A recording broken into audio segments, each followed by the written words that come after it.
بسم اللہ الرحمن الرحیم۔ السلام علیکم ورحمۃ اللہ وبرکاتہ۔ الحمد للہ رب العالمین والعاقبۃ للمتقین والصلاة والسلام علی سیدنا وحبیبنا محمد وعلی آلہ واصحابہ اجمعین۔ اما بعد فعن ابی ہریرہ رضی اللہ تعالی عنہ قال قال رسول اللہ صلی اللہ علیہ وسلم من ذرعه القی فلیس علیہ قضاء ومن استقا فلیقضی۔ سنن نبی داؤد، ترمذی اور ابن ماجہ اور مسند احمد کی یہ حدیث ہے، جسے حضرت ابو ہریرہ رضی اللہ تعالیٰ عنہ روایت کرتے ہیں کہ رسول اللہ صلی اللہ علیہ وسلم نے فرمایا، جس بندے کو خود بخود قے آ جائے تو اس کے اوپر کوئی قضا نہیں، اور جو عمدن قے کرے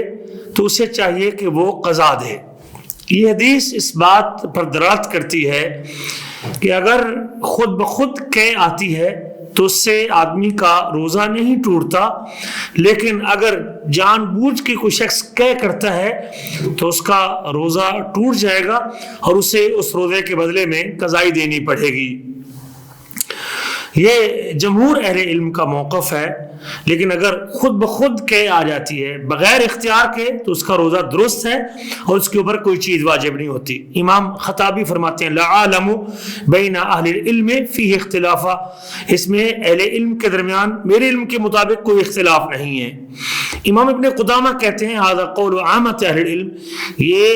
عمومی طور پہ اہل علم کا یہی قول ہے۔ تو اس حدیث سے معلوم ہوا کہ جان بوجھ کے جو شخص قے کرتا ہے، عمدن قے کرتا ہے، خواہ وہ قے تھوڑی ہو یا زیادہ ہو، حدیث کے ظاہر کے مطابق یقیناً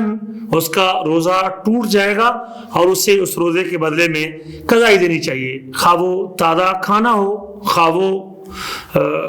کھانے سے اگلی حالت اور کیفیت ہو، بلغم ہو یا خون ہو، اگر اس نے جان بوجھ کے قے کی ہے تو یقیناً اس کا جو وہ روزہ ہے وہ ٹوٹ جائے گا۔ امام شیخ الاسلام ابن تیمیہ رحمہ اللہ اس کی حکمت بیان کرتے ہوئے فرماتے ہیں، چونکہ روزے کی حالت میں آدمی کو کھانے اور پینے سے روکا گیا ہے کہ کوئی ایسی چیز اپنے حلق سے نہ اتارے جس کی قوت اور غذا کا باعث بنے، تو اسی طرح اگر اس طاقت کو کم کرنے کے لیے یا اس قوت کو کم کرنے کے لیے یا اپنے آپ کو کمزور کرنے کے لیے جان بوجھ کے وہ کھانا باہر نکالتا ہے تو یہ روزے کی حکمت کے منافی ہے اور یہ اس کے لیے ضرر و نقصان کا باعث ہے، لہذا وہ اپنے اوپر زیادتی کرے گا، اور یہ حکمت بیان کی ہے۔ حضرت ابو ہریرہ فرماتے ہیں کہ جب کوئی شخص قے کرے تو وہ روزہ نہ چھوڑے،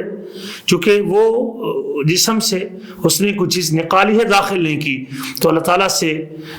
دعا کرتے ہیں کہ اللہ تعالیٰ ہمیں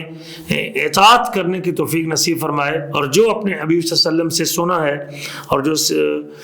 سمجھا ہے اللہ تعالیٰ ہمیں اس کے مطابق اپنی زندگیوں کو گزارنے کی توفیق نصیب فرمائے۔